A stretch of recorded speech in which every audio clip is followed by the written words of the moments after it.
O Senhor esteja convosco, Ele está no meio de nós. Proclamação do Evangelho de Jesus Cristo, segundo Lucas. Glória a vós, Senhor. Naquele tempo, Jesus dirigiu-se a uma cidade chamada Naim. Com ele iam seus discípulos e uma grande multidão. Quando chegou à porta da cidade, eis que levavam um defunto, filho único, e sua mãe era viúva. Grande multidão da cidade a acompanhava. Ao vê-la, o Senhor sentiu compaixão para com ela e lhe disse: "Não chores." Aproximou-se, tocou o caixão e os que o carregavam pararam. Então Jesus disse: "Jovem, eu te ordeno, levanta-te." O que estava morto sentou-se e começou a falar. E Jesus entregou à sua mãe. Todos ficaram com muito medo e glorificavam a Deus, dizendo: "Um grande profeta apareceu entre nós, e Deus veio visitar o seu povo." E a notícia do fato espalhou-se pela Judéia inteira e por toda a redondeza. Palavra da salvação. Glória a vós, Senhor. Meus irmãos e minhas irmãs, estamos mais uma vez fazendo a nossa caminhada junto com o nosso Senhor. Na medida que nós vamos caminhando com Jesus, nós vamos abrindo o nosso coração. E Jesus, ele vai nos falando. E na medida que ele fala, nós o ouvimos e vamos pondo em prática. E aí nós vamos nos aperfeiçoando na nossa fé. Hoje o Evangelho está numa cidade que se chama, essa cidade aqui, uma cidade pequena chamada Naim. Geralmente quando nós fazemos a peregrinação, nós passamos perto da entrada desta cidade. Bem, da última vez que eu fiz a peregrinação, não se podia entrar nessa cidade, porque ela está nas mãos dos muçulmanos e por isso há um impedimento dos peregrinos irem lá. Eu soube um tempo que parece que estava aberto para a peregrinação, mas eu não sei se abriu de novo. Então fica perto ali das mediações do Monte Tabor.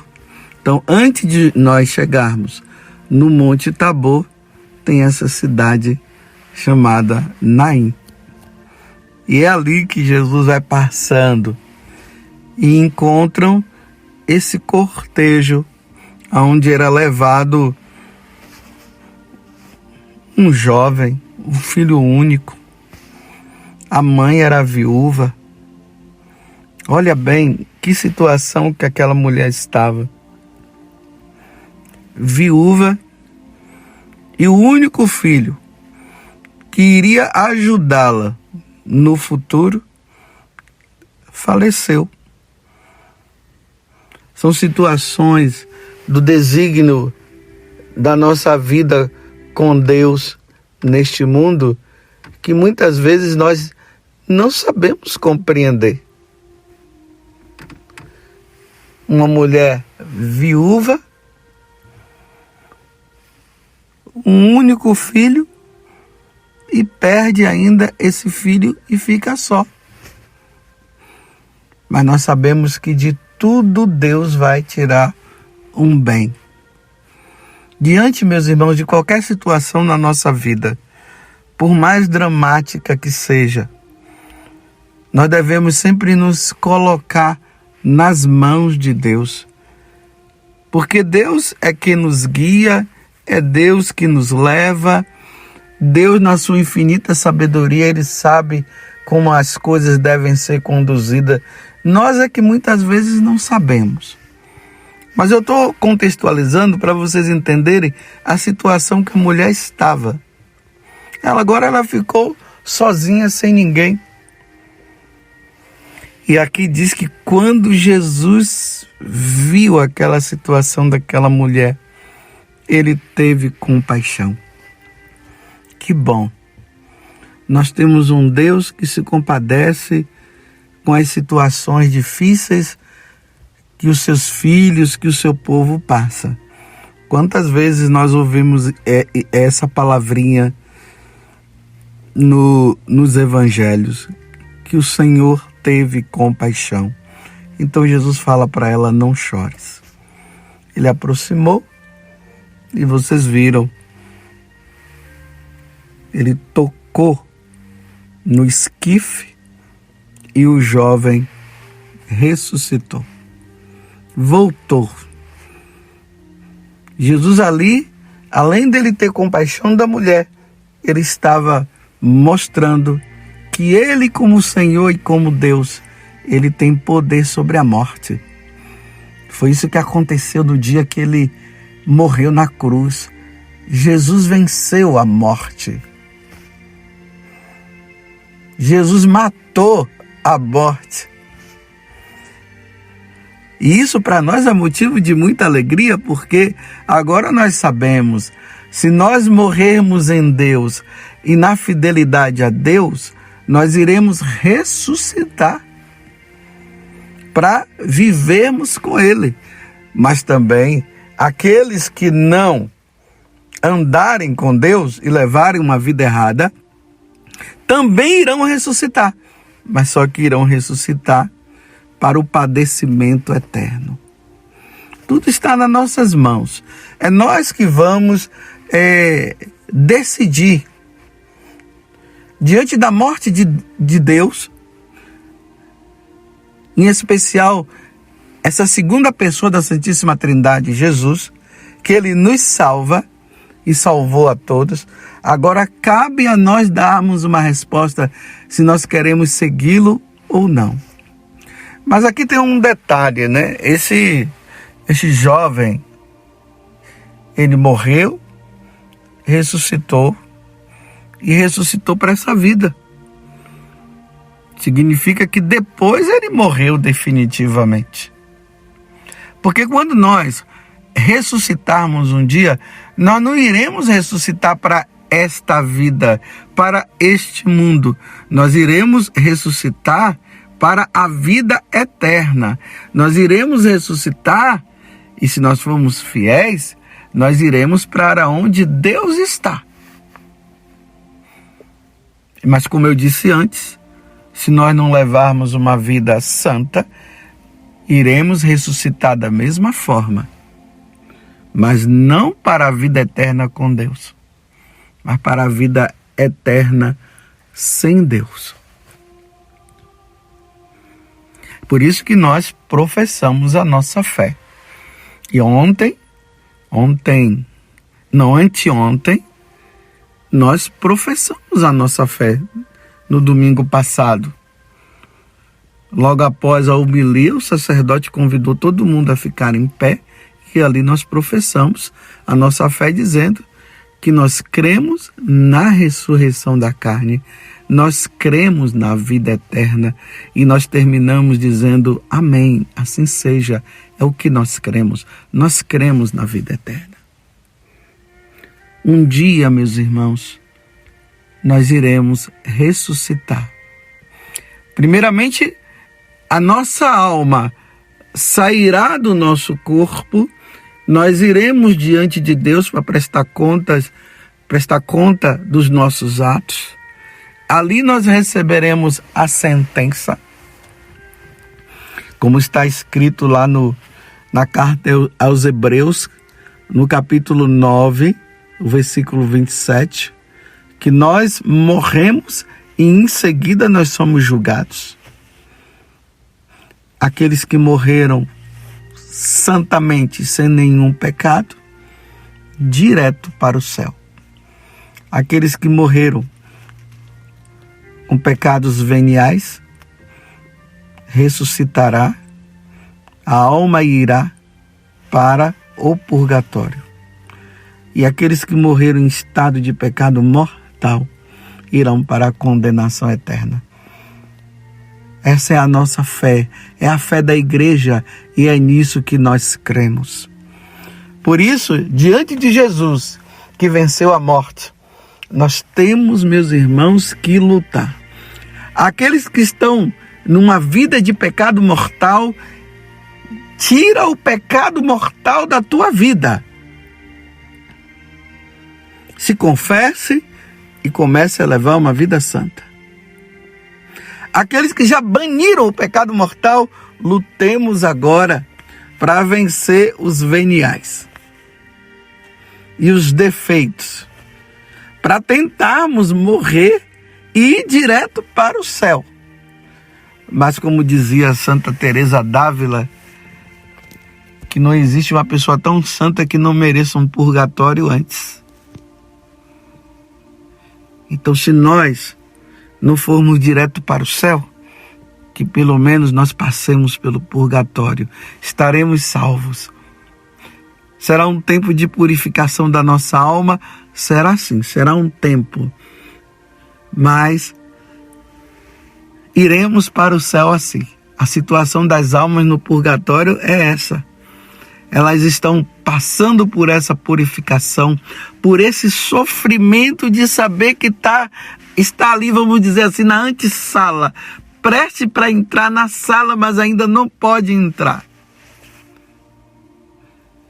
E ali estão contando com as nossas orações, com os nossos sacrifícios, porque as nossas orações, os nossos sacrifícios, as nossas penitências, as missas celebradas na intenção dos nossos entes queridos, ajuda a diminuir o tempo dessas almas no purgatório. Ajuda a diminuir o tempo. Então rezemos, peçamos a Deus pelas almas que estão no purgatório. Agora, meus irmãos, quem morre em estado de pecado mortal vai direto para o inferno. E eu sei que nem você e nem eu queremos isso. Não vamos brincar mais, né? Não brinquemos. Essa é uma verdade, meus irmãos. Diante daquelas pessoas que ficam fazendo brincadeira, dizendo que não é bem assim e tal. Aí tem aqueles que dizem que não existe condenação, que todo mundo vai para o céu.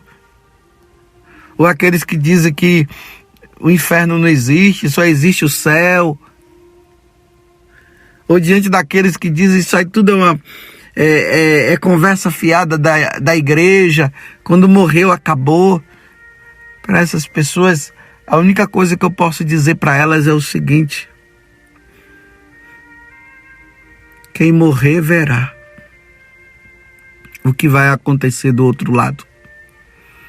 Mas como eu creio naquilo que a igreja ensina, e como eu creio naquilo que nosso Senhor ensinou, eu vou dizer para vocês, meus irmãos, eu estou lutando para ganhar o céu. A morte de Jesus não pode ser em vão na minha vida. Se Jesus com a sua morte abriu a porta do céu para mim, meus irmãos, eu não posso mais brincar. Eu estou falando para vocês de mim. Cada um fale de si. Eu não posso brincar mais. Eu não posso permitir um pecadinho mortal. Estou falando assim, o pecadinho mortal é uma forma de falar. Eu não posso permitir o pecado mortal na minha vida. Eu não posso. Eu não posso, meus irmãos. Depois de ter levado e ter passado por um tempo aqui na terra, labutado, lutado, e depois não ir conviver com Deus no céu, não estar com o meu Senhor no céu, não vai ser fácil. Não, eu não quero isso para mim. Eu quero o céu. Eu quero a eternidade. Como eu sei que você também quer. Jesus provou que ele, sendo Deus e ele é Deus, ele tem o poder sobre a morte. Você viu aí o caso, essa situação desse rapaz que foi ressuscitado, mas não esqueçamos de Lázaro e tantos outros. Mas só que aquela ressurreição ali que aconteceu, ainda não foi aquela ressurreição que iria acontecer quando Jesus morresse na cruz. Porque essa ressurreição é para esta vida. Eu repito, tanto que eles morreram de novo. Agora a outra não. Morreu, passou para o outro lado, não tem mais como voltar para essa vida não. Agora é vida eterna, com Deus ou sem Deus. E aí vai chegar um dia que o nosso corpo, que será depositado lá no cemitério,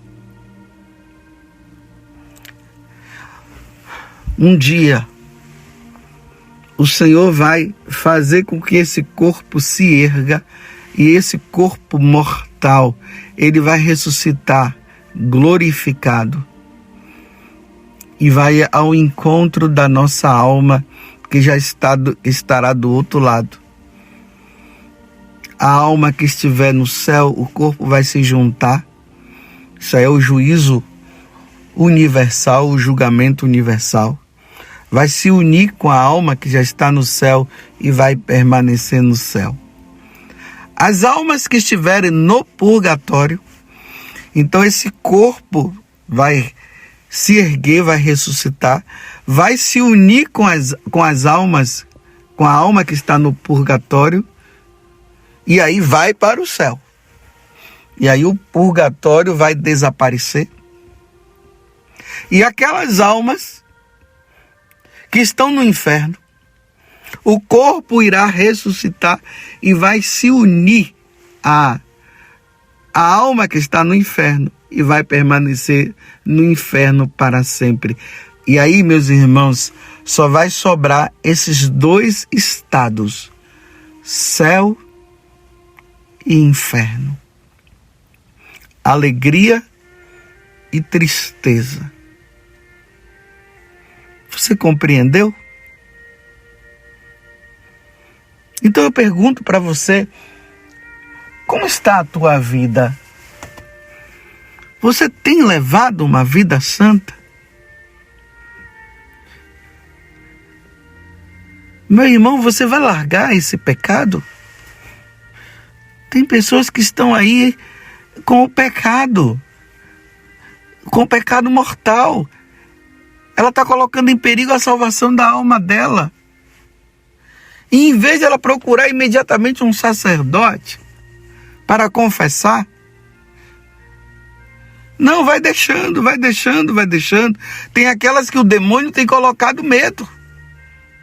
E a pessoa fica com medo, não vai confessar não, que o padre vai ficar assim. Minha irmã, o padre não vai ficar assim e nem assado. Mas se ele ficar assim e assado, não tem problema, se confessa. O importante é você receber a absolvição e voltar à graça de Deus. Vamos parar com essa brincadeirinha aí.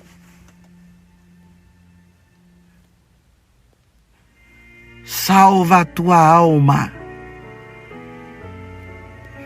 Salvemos a nossa alma. Enquanto é tempo, não vamos deixar para depois, não. É hoje, é agora. Salvemos a nossa alma. A ressurreição desse jovem é uma prefiguração da nossa ressurreição. Mas aí eu pergunto para você, a vida que você está levando hoje, se Jesus chamasse você agora, para onde você iria? Direto para o céu? Para o purgatório, embora indo para o purgatório estaria salvo, mas o tempo de purificação também não é fácil, mas estaria salvo? ou você iria para o inferno? Se a tua vida, meu irmão, te leva para o inferno, então se confesse. Por amor a Deus, pare de ofender a Deus e leve uma vida santa. Para que um dia, com a graça de Deus, nós possamos todos nos encontrar lá.